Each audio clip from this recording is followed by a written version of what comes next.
Pakistan team ने 4 catches छोड़े, बाबर रिजवान सलमान आगा ने रन्स नहीं किए, या 16वें और 17वें ओवर्स में 4 पाकिस्तान के बल्लेबाज आउट हुए। पाकिस्तान ये मैच हारा कैसे? ये बहुत से सवाल हैं। और एक तरफ लगा था जब 3.1 ओवर के अंदर ऑस्ट्रेलिया ने 50 रन की थी, मगर उनका अगला 50 10 ओवर्स के बाद हुआ था।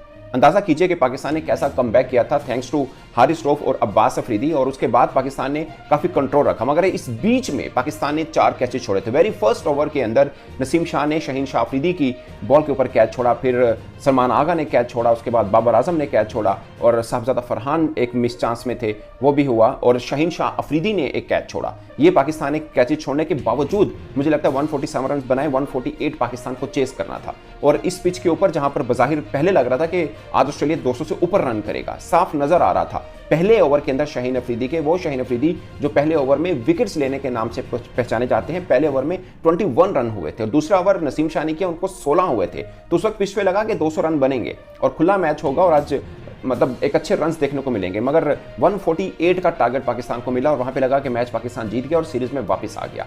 मगर फिर ना ओपनिंग चली, ना मिडल ऑर्डर में कहीं पे चला। आप उस्मान खान को कह सकते हैं कि तो बेहतर बैटिंग की है और इरफान नियाजी ने बेहतर बैटिंग की है। मगर मैं हमेशा जो एक बात की जाती है ना कि पाकिस्तानी क्रिकेटर्स को मैच अवेयरनेस में थोड़ा सा रहता है। मतलब मैंने आपको 3 वजह बनाई, या तो कैचेस के आप कह लें, या 16वें ओवर के 2 पाकिस्तान खिलाड़ी आउट हुए, फिर जंपा के अगले ओवर में यानी 17वें ओवर में भी पाकिस्तान के 2 खिलाड़ी आउट हुए।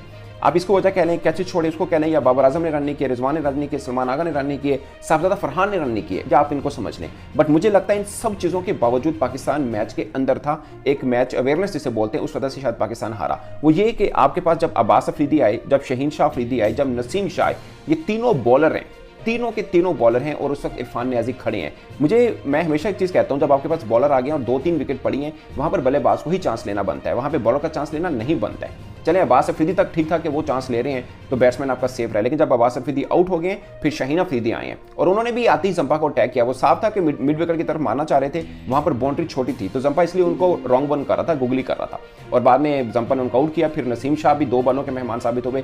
मैं वहां पर यह समझ रहा था कि शाहीन और नसीम दोनों को हिट मारने के बजाय सिंगल के साथ जाना चाहिए और इरफान नियाजी को चांस लेना चाहिए, क्योंकि कंप्लीट बल्लेबाज का चांस ही वहां बनता है, क्योंकि अगर शाहीन अफरीदी आउट हो जाते हैं तो बाद में प्रेशर रहेगा, जो कि हुआ। उसके बाद आपके पास नीचे मतलब शाहीन अफरीदी इतना तो सपोर्ट कर सकते थे कि कहीं बीच में 2-4 बॉल खेलने के बाद एक आधी वो स्लॉग लगा सकते हैं, मगर पूरा जंपा का ओवर आपको ये एज्यूम कर रहे हैं कि वो 2 छक्के मार के मैच को बना देंगे तो शायद गलत होगा। मतलब वो शाहीन शाह अफरीदी हैं, वो मतलब आप उनको ऑलराउंडर, कंप्लीट ऑलराउंडर नहीं समझ सकते, थोड़ी बहुत बैटिंग कर लेते हैं। और आप देखिए 2 एग्जाम्पल्स हैं आपके पास। अभी पाकिस्तान और ऑस्ट्रेलिया के बीच जो पहला वनडे मैच हुआ था, पैट कमिंस की बैटिंग उठा के देख लें आप, किस तरह से वो खेले थे, कैसे स्मूथ वो मैच को लेके गए थे। उसके अलावा आपको जो अफगानिस्तान का मैच याद है जब मैक्सवेल और पैट कमिंस खड़े थे, तो मुझे बता दें एक बार भी पैट कमिंस ने बल्ला उठाया हो, जो स्लॉग कर रहा था मैक्सवेल कर रहा था। हालांकि पैट कमिंस क्लीन हिटिंग कर लेते हैं जो हमारे खिलाफ उन्होंने की भी है, मगर मैक्सवेल हिटिंग कर रहे थे, पैट कमिंस सिर्फ साथ दे रहे थे। हमेशा ऐसा होता है, दुनिया भर की तमाम टीमें ऐसा खेलती हैं, जब आपके पास लास्ट पेयर रह गया हो बैट्समैन का, तो बैट्समैन रिस्क लेगा, बॉलर नहीं लेगा। बॉलर रिस्क लेगा तो काम वैसे खत्म हो जाएगा ना, मतलब बॉलर आउट होता जाएगा तो खाली बैट्समैन लेके क्या करना है। वही हुआ कि 2 गलत मतलब रन आउट हुए। एक सुफियान मुकीम, वो तो मुझे लगा कि वो उनको बिल्कुल अंदाजा नहीं हुआ और वो रन आउट हुए, और फिर लास्ट ओवर के अंदर डबल लेना ही लेना था कि पाकिस्तान एक चांस ले रहा था, शायद आखिर 2 बॉल पे 2 छक्के लगा के मैच को बराबर किया जा सके, मगर वो भी ऑफकोर्स रन आउट हो गए। पॉइंट इसके विकेट आपके पास बाकी नहीं रही। इससे पहले 7 ओवर का मैच हुआ, वहां पे भी ऐसा लगा कि आपकी पूरी टीम आउट हो जाएगी। आज 20 ओवर का मैच हुआ, वहां पे भी ऐसा लगा कि पूरी टीम आउट हो, अब तो यहाँ पे हो ही चुकी। खैर, तो ये कहानी बनी। मुझे लगता है कि ये मैच बॉलर्स ने काफी हद तक पहले थोड़ा खोया था और बाद में मैच के अंदर पाकिस्तान को ले आया। उसके बाद बैटिंग अगेन बाबर आजम पहली इनिंग में, पहले मैच में भी रन नहीं कर पाए, इसमें भी नहीं कर पाए। रिजवान थोड़ा रुके जरूर, मगर उनकी इकोनॉमी ऑफकोर्स ज़्यादा इंकरेजेबल नहीं थी और थोड़े से रन किए, जहाँ पे मैच उनको बना के जाना चाहिए था वहाँ पर वो आउट हो गए। सलमान आगा पहली बॉल के ऊपर आउट हुए। साहबजादा फरहान का दूसरा चांस था इस सीरीज़ के अंदर, वो भी कुछ खास नहीं कर पाए। तो मुझे लग रहा है कि ये पाकिस्तान का थोड़ा कॉम्बिनेशन डिस्टर्ब नजर आ रहा है।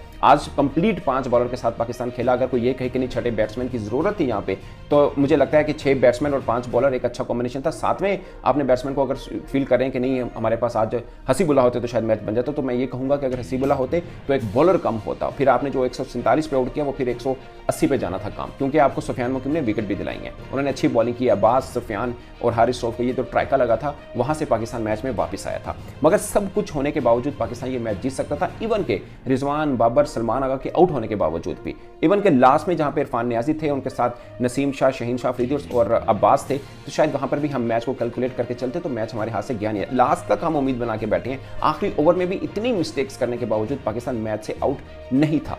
सिर्फ एलिस के एक ओवर में जो अब इरफान नियाजी ने हिटिंग किया उसकी वजह से पाकिस्तान मैच के अंदर आ गया। तो T20 क्रिकेट है, आपको 2 ही अच्छे ओवर चाहिए होते हैं। मुझे लगता है कि पाकिस्तान का हमेशा यही प्रॉब्लम रहा है, आपको 16 ओवर मिला, वहां पर अपने 2 विकेट गवा दी, 17 ओवर जंपा आया, आपने वहां पर 2 विकेट गवा दी। आप जब चेस करने जा रहे हैं और क्रूशियल स्टेज आपके पास आ चुके हैं, आपने 2 ओवर में 4 खिलाड़ी को अपनी विकेट गवा बैठे हैं, उसके बाद मोमेंटम आपके हाथ में रहता ही नहीं है। अगर एलिस के ओवर के अंदर इरफान नियाजी मोमेंटम वो लेके आए थे, मगर मुझे लगता है कि थोड़ी शायद देरी हो चुकी थी, वहां पर उनके साथ नसीम, शाहीन, अब्बास में से कोई एक उस टाइप का बल्लेबाज खड़ा होना जरूरी था। नीचे भी 2 बैट्समैन अभी पड़े होते या लाइक 2 विकेट मजीद पड़ी होती तो शायद चांस बनता था। ये मैच मुझे लगता है कि पाकिस्तान अपनी मिस्टेक से हारा है, अगेन बुरी फील्डिंग से हारा है। जब आप किसी मैच के अंदर 4 कैचेज छोड़ते हैं और वो T20 मैच होता है, अगरचे उन्होंने भी एक कैच छोड़ा उस्मान खान का जब वो शायद अंडर 50 थे, बट उसके फौरन बाद वो आउट भी हो गया, इतना कॉस्टली पड़ा नहीं उनको। बट पाकिस्तान ने 4 कैचेज छोड़े हैं और 4 कैचेज वो ना छोड़ते शायद ये 148 वाला था, शायद 120 के अंदर भी ऑस्ट्रेलिया ऑल आउट हो सकता था। वो चांसेस पाकिस्तान ने जो दिए, अभी मैं इसमें से मिस चांसेस को काउंट नहीं कर रहा। वो जो मैक्सवेल आते ही अब्बास अफरीदी की बॉल पे उनको एज हुआ, हेलमेट पे बॉल लगा और रिजवान ने बहुत गुड ट्राई की थी। मैं मिस चांस भी नहीं कहूँगा, बहुत डिफिकल्ट कैच था बट था। इसके अलावा साहबजादा फरहान की तरफ 2 बार कैच आए, दोनों मिस चांस में कह सकता हूँ, बट क्लोज थे, वो भी पकड़े जा सकते थे। लेकिन इन तीनों कैचेस के अलावा मैं आपको 4 कैचेस बता रहा हूँ जो पाकिस्तान ने ड्रॉप किए हैं। और इतनी सिचुएशन के बाद आप कैचेस ड्रॉप करेंगे और आपको लगता है कि आप T20 मैच जीत सकते हैं तो मुश्किल रहेगा। बट फिर भी मुझे लगता है कि आप पाकिस्तान का जो फील्डिंग में जो किया सो किया, उसके बावजूद पाकिस्तान ये मैच जीत सकता था, उसके बावजूद जीत सकता था। अब पाकिस्तान के पास लास्ट चांस है कि होबार्ट के अंदर T20 मैच खेला जाएगा, मगर सीरीज पाकिस्तान हार चुका हुआ है। और ये अजीब इत्तेफाक है कि पाकिस्तान उनकी मजबूत वनडे टीम से जीता है, वनडे वो वर्ल्ड चैंपियन है, और T20 टीम से हार गया सीरीज। ये पाकिस्तान कर सकता है। बट मुझे लगता है कि T20 में आपका थोड़ा सीक्वेंस भी थोड़ा बिगड़ा नजर आया। ओपन में ऑफकोर्स जब आप खेलेंगे तो आपके पास यहाँ पे फ़खर जमान होंगे। मुझे एक चीज़ की समझ नहीं आई, आपने साइम अयूब को लगातार T20 में चांस दिए। मैं ये नहीं कि जब उनको खिला रहे थे मैं कह रहा था क्यों खिला रहे हैं, अब नहीं खिलाया तो मैं कहूँगा कि खिलाया क्यों नहीं, मैं ये नहीं बात कर रहा। बट पॉइंट इस कि साइम अयूब की जब बैटिंग थोड़ी बेहतर हुई है, वनडे में उन्होंने रन किए हैं, तो उसके बाद आपने उनको T20 में कैरी नहीं किया है और आप उनको फारिग कर दिया। और फिर आपके पास स्वाइब बाबर रिजवान की ऑप्शन है और नीचे आपके पास कोई ऑप्शन ही नहीं है, ओपनर्स की ऑप्शन ही नहीं है। साहबजादा फरहान को कभी आप वनडाउन में खिलाएंगे, कभी चौथे नंबर पर खिलाएंगे और आपके पास कोई ऑप्शन नहीं है। इसके अलावा मुझे लगता है कि हसीबुल्ला, अब तो खैर आखिरी मैच रहेगा, यहाँ पे साहबजादा फरहान को ही चांस देना चाहिए, जो एक चांस हमको कंप्लीट दें। बाकी हसीबुल्ला को आगे लॉन्ग, मुझे ज़्यादातर पर ये लगता है कि हसीबुल्ला को पाकिस्तान टीम ने T20 में रखा है, शायद उनकी जगह वनडे टीम में ज़्यादा बेहतर बनती है। ट्रस्ट मी, आपने जितने चांसेस आप साइम अयूब के साथ जा रहे हैं T20 के अंदर, आप इनको वनडे में चांसेस उतने देखिए। 15 मैच से देखिए हसीबुल्ला एक अच्छा पर्सपेक्टिव पाकिस्तान का वनडे फॉर्मेट के अंदर बन सकते हैं। बट प्रॉब्लम ये है कि वहाँ पे भी ज़ाहिर है वो विकेट कीपर बल्लेबाज हैं, बट मतलब आप पहले भी तो 2 विकेट कीपर के साथ खेलते हैं, ऐसा नहीं है कि आप नहीं खेल सकते हैं अगर अच्छा बैट्समैन आपको मिल जाता है तो। बट उनको T20 में रखा है, मेरा ख्याल है उन्होंने रन ज़्यादा पाकिस्तान के डोमेस्टिक सर्कल में उठा के देखें तो वनडे के अंदर किए हुए, तो शायद वो ज़्यादा अच्छा पर्सपेक्टिव हो। बट अब होबार्ट के अंदर होगा, शायद वहाँ पर भी एक चेंज मिले आपको, वहाँ पर शायद मतलब स्पिन आपको स्पिनर ना मिले, आपको वहाँ पर अगेन जहांदाद खान मिल जाए कि आपके पास 5 के 5 फास्ट बॉलर हो जाएंगे और एक ऑलराउंडर मिल जाएगा जहांदाद खान की सूरत में। अगेन मुझे लगता है नसीम शाह थोड़े से ऑफ कलर नजर आए हैं।